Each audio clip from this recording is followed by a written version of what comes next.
Весь мир облетела невероятная новость: в Китае на свет появился младенец, девочка, которая, будучи сама новорожденной, была беременна близнецами, мальчиком и девочкой. Когда малышка родилась, у нее в животе обнаружили странные образования. Врачи сначала приняли эти образования за опухоль, и младенец был прооперирован. И только после хирургического вмешательства выяснили, что малышка была беременна двойней, внутри нее обнаружили два развивающихся плода детей. Этот случай относится к редчайшим в истории медицины, его называют эмбрион в эмбрионе. Подобное случается всего один раз на 500 тысяч, и за всю историю зафиксировано только около 200 случаев. Стоит отметить, что такое отклонение, то есть такая беременность, случается как у девочек, так и у мальчиков. Оба находящиеся внутри новорожденной девочки плода имели 8-10 недель развития. Каждый из этих плодов присоединился к плоду девочки через пуповину к веществу, подобному плаценте. Весили эти эмбрионы 9 и 14 граммов. У плодов сформировались ребра и позвоночник, кишечник, ручки и ножки. Однако, несмотря на то, что эти два плода находились в чреве малышки, они не являются ее детьми. Эти два плода ее брат и сестра.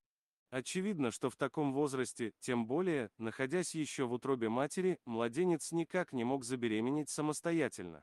Зародыши, появившиеся в теле ребенка, это результат оплодотворения яйцеклетки родителями малышки. То есть, при нормальном исходе беременности, мама должна была родить тройню. Но обстоятельства сложились так, что тело этой девочки поглотило брата и сестру, что и привело к появлению такой аномалии. Что характерно, при предродовом осмотре беременной женщины обнаружить подобное отклонение не представляется возможным, так как размер зародыша внутри ребенка слишком мал. Но это только теоретические предположения, выдвигаемые врачами. Реальной причины произошедшего с девочкой пока не знает никто. Пытаясь разгадать эту загадку, представители Всемирной организации здравоохранения выдвигают предположение, что в данном случае вероятнее всего была опухоль. Но медицинские работники, оперировавшие и лечившие беременную новорожденную, настаивают на своей версии этого загадочного случая.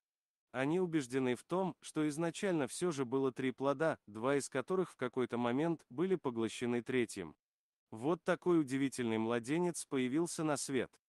Кто знает, какие еще удивительные сюрпризы может преподнести нам природа.